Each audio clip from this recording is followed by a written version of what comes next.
Let's get started this morning. This is a Sunday school hour. And welcome to Bethany Missionary Baptist Church. We're going to be in Song of Solomon, chapter 1 this morning. This is the love chapter. We'll start off with some prayer requests this morning. Does anybody have a prayer request? I see our bulletin is full of people needing our prayers. Let's remember Renee Jelks. She's recovering from some of her stuff. Anybody? Mark Buford's going to have a kickstone broke up Tuesday. Okay, Mark Buford.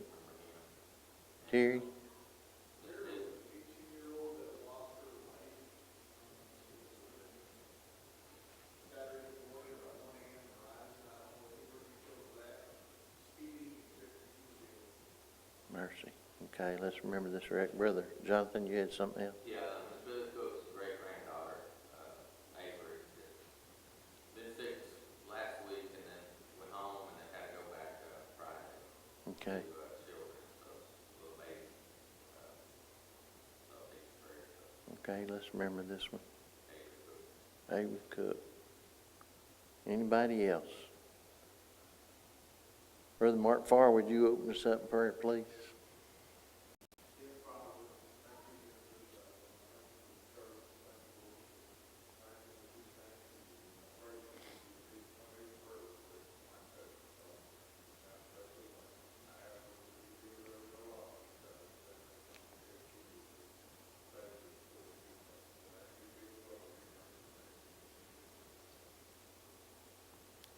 Amen. So this lesson is covering about 6 or 7 chapters, and it's kind of broke up, but we're just going to try to do the best we can with it. Verse 1 there, Song of Songs, which is Solomon. Let him kiss me with the kisses of his mouth, for thy love is better than wine, because of the savor of thy good anointments. Thy name as an ointment poured forth, therefore do virgins love thee. Draw me, we will run after thee. The king hath brought me into his chambers, and we will be glad and rejoice in thee. We will remember thy love more than wine, and upright love thee. Here, Solomon is writing this to his first wife, his first love. He had 69 wives total, but this was his first one, and he was deeply in love with her. And it goes showing the love that a husband and a wife have for each other in a godly marriage. And in this you will see how they came together in their wedding, but they stayed pure before the wedding, and how the Lord had blessed them greatly. He was head over heels in love with her. He was beyond sometime thinking. Sometimes a man gets so in love that he can't think straight, and I think sometimes Solomon, this is the way he was. And in this, in the verse 2, she starts off and she's speaking too. So we have Solomon speaking, and then we have his wife-to-be speaking, and the excitement of it all. Song of Solomon, meaning on verse 1 there was none other that many compared to Solomon. This was some of Solomon's best writings that he had written. And in verse 2 there, she's talking about, she takes over and she says, let him kiss me. So she's referring back to when she's deeply in love with him and how she's desiring for him. And she also asked her maidens to help her pray that she would be staying free of any other man up until the day of getting married. So Song of Solomon, chapter 1 is where we're at. Verse 3 there, because of the savor of thy good anointment. All through this we're going to see a lot of anointment. How they brought on some great spices. They were with great love for each other, anticipating of that wedding day. They wanted to be together in the right way. A story of true love. A story of Solomon and his first love, and how deeply in love he fell with her. His name was of a good report, respected by so many there in verse 3. Therefore do the virgins love thee.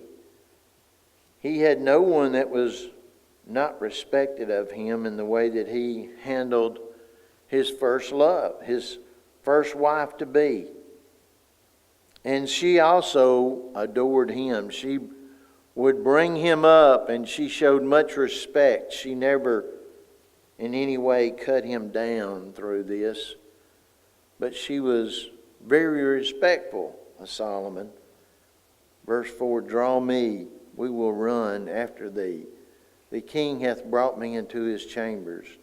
We will be glad and rejoice in thee. We will remember thy love more than wine. The upright love thee. She wanted to make sure she remembered this day of wedding to come, this love that she had, this love that she was only for one man. She only had one man on her mind, and he only had one woman on his mind. That's the way it should be. Now the lesson skips to chapter 2 and verse 2. As the lilies among the thorn, so is my love among the daughters. As the apple tree among the trees of the wood, so is my beloved among the sons. I sat down under his shadows with great delight, and his first fruits was sweet to taste, to my taste. So she's talking about when she's with him, how she has this great feeling, this feeling of shared love with him, and how she feels comfort when she's around him. She was so anticipating marrying this man. She's describing him as an apple tree among other trees. He stood out among all the other men. He provided for her. The apple tree provides fruit, and this man was going to provide for her safety, not only safety, but peace of mind, and that love that she was so longing for. She wanted to make sure that her husband knew that she loved him also. Husband to be. The man should view his wife as the only girl on earth. And that's the way Solomon was. He put all of his efforts and all of his attention to this one girl, for his eyes only. A special moment in time that the two of them would come together on this wedding day. God had prepared for these two lovebirds, had prepared for them to spend a life together in matrimony. Verse 4 there. He brought me into the banquet house, and his banner over me was love. Possibly mentioned a location here. His banner over me was love for her husband, and they loved each other so much. This banner that she's talking about over me was the love that he had for her. And she could tell that he was deeply in love with her by the things that he did for her. He was consumed, bitten by the love bug. Her family was very supportive of this, and his family was very supportive of this. A love story like no other. Verse 5. Stay me with flagons, comfort me with apples. I am sick of love. She was so deep in love. And she talked about how he provided these apples for her, meaning that he was going to provide a place for her, food for her. He was going to overwhelm her with passion, love, and she was all ready for that. And in fact, in one place, she calls her maidens together and she asks them, please pray for me that I don't fall with another man before this happens. The flesh was so weak, and our flesh is weak. If we don't have Jesus Christ in our life directing our path, our flesh can be weak also. This desire to be with your wife to be, this desire to be with your husband to be. Solomon writes here this love story. And we can all kind of relate to the love that we were in the first time we had probably been with our wives. The first time that we had dated them, there was something different. There was something kind of tingly going on. Now the lesson skips to chapter 3 and verse 6. Who is this that cometh out of the wilderness like pillars of smoke, perfumed with myrrh and frankincense, withal powdered of thy merchant? This was him. This was Solomon coming out, and she looked upon him and she said, look at him coming out of this wilderness, this smoke that glows about him, this anticipation of wedding day, perfumed and powdered, wearing a crown that his mother had given him, a special crown. The smell and the aroma, it was wonderful. It was wonderful to her because she was seeing him all in a different light. Wedding day. Wedding days are special days. Days that sometimes we need to go back and remember why we got married, how we fell in love with this person.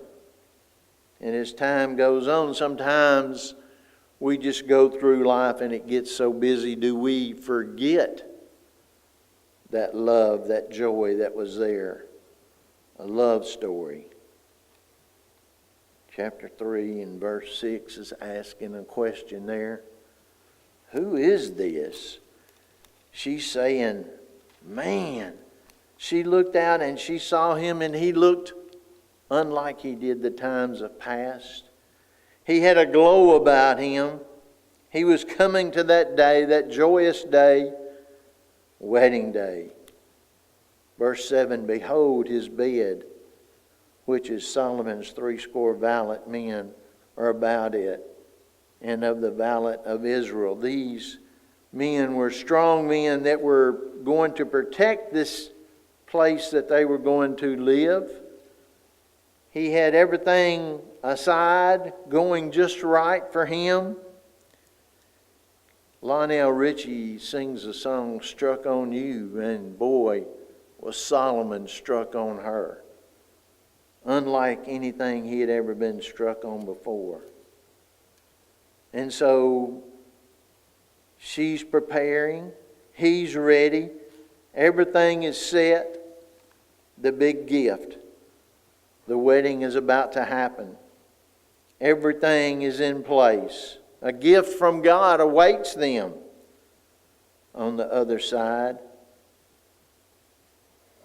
Commune to each other, brought together in godly love, ready for the life ahead. Verse 8 there. They all held swords, being expert in war. Every man had this sword upon his thigh because of the fear of the night. Solomon had these men ready and prepared in case something was to go wrong, in case somebody was coming to attack them. He wanted to make sure this wedding went right and nothing interfered with it. Verse 9 there. King Solomon made himself a chariot of wood of Lebanon. He went and got the best wood for this. He continued bringing stuff to her that was beyond her expectations. And yet they are getting ready, verse 10. And he made this pillar thereof of silver, the bottom thereof of gold, and covered it with purple, and amidst thereof being paved with love for the daughters of Jerusalem. He went out of his way to make this great thing, this expensive gift to her. You see, love overcomes much fear. Love overcomes hatred. Love overcomes displeasures. Love brings you together and keeps you together when you're in God's love. Now the lesson skips to chapter 4 and verse 12. A garden enclosed is my sister, my spouse. A spring shut up as a fountain sealed. The plants are an orchid, a pomegranate with pleasant fruits, campiers and spearnod. So these spices that was all there, everything was set. Wedding day had come. The candles were lit. All the expectation of what was going to happen this day. Everybody was preparing for this beautiful wedding to come. Now it skips over to verse 13. His cheeks are as a bed of spice, as a flower, his lips like lilies dropping sweet-smelling mirth. Boy, she is laying it on thick now, telling how she felt about him, telling how strong that he looked, how well that he was prepared for this, how she wanted to make sure everything was going to be right. Chapter 5 and verse 2, I slept, but my heart waketh. It was the voice of my beloved that knocketh, saying, Open to me, my sister, my love, my dove, my undefiled, for my head is filled with dew, and my lock with the drops of the night. I have put off my coat. How shall I put it on?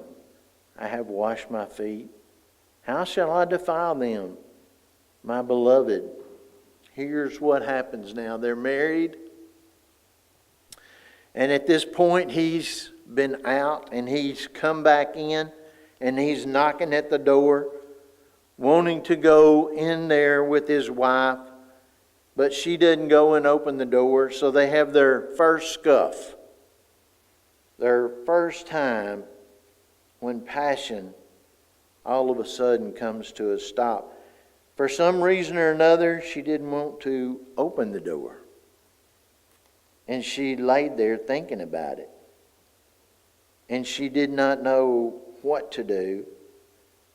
And so when she does finally come open the door, she's looking for him. She says in verse 6, I opened to my beloved, but my beloved had withdrawn himself and was gone. My soul faileth when he spake.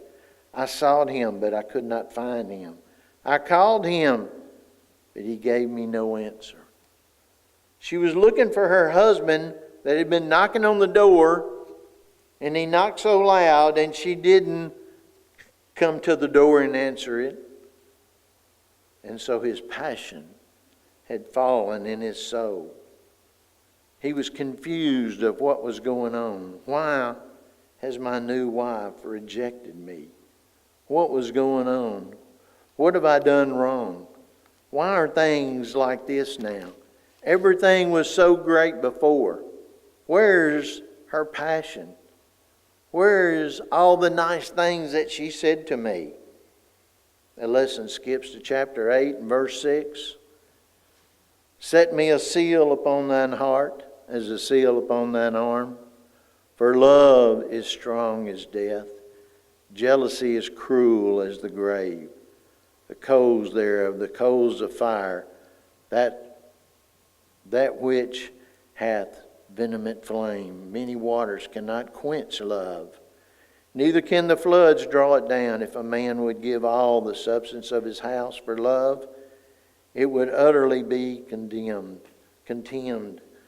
Oh, now they have come back together. He finally came back, and she had opened the door to him, and they were making up with this passionate love for each other. And she's saying, water cannot even put out the fire I have in my heart for him, the passion that I have for him. Life can be difficult at times, but there's where his true love is. The water doesn't quench the fire. The fire comes back if we put God first. If we put God first in our life, in our marriage, and let Him to control that, God's love wins out every time. If sometimes you think you're going through some little flare-up in your marriage, the Bible here shows us to rekindle that fire. Remember back the days of joy, the days of marriage. Why you married this person, how you had fallen in love with her. Remember all the good things about her.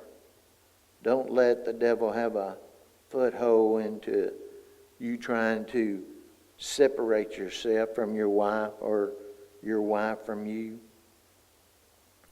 Intimacy was made of God as a gift for us, married people, to enjoy. It is a wonderful thing, wonderful gift from God for each of us to know, to understand, to feel it down into our soul, not just the physical, but the part when two people come together. Many people are looking for love today. There's a song, and it says, how can I find love? Where's love gone? Why has love left me? People all over the world are looking for love. Looking for real love. Looking for somebody who could respect them. Looking for love that will last a lifetime. When we ask Jesus to come into our marriage, He is there for us. He helps put us together. He closes no doors when it comes to love. He doesn't hold back. He wants marriage to work. He wants marriage to go forth. He wants marriage to be like it was on wedding day, every day. But we get in the way. We ourselves get in the way of what we want thinking that this has to happen, this perfect person. We want this knight in shining armor, and us men fail at all times. But the Lord in His love brings us together. We can ask for forgiveness. We can ask for that sweet spices to come back into our marriage. Jesus is there for us. If we seek Him, we shall find Him. Marriage comes back. And as we look back upon that first day, upon that special day, and we remember the goodness that God had given to us, we have no reason to let the devil have a foothold upon our marriage. Marriage is a very special thing. Work with it. Have passion for it. It's meant to be. Rekindle that love for each other. Brother Chuck, would you dismiss us?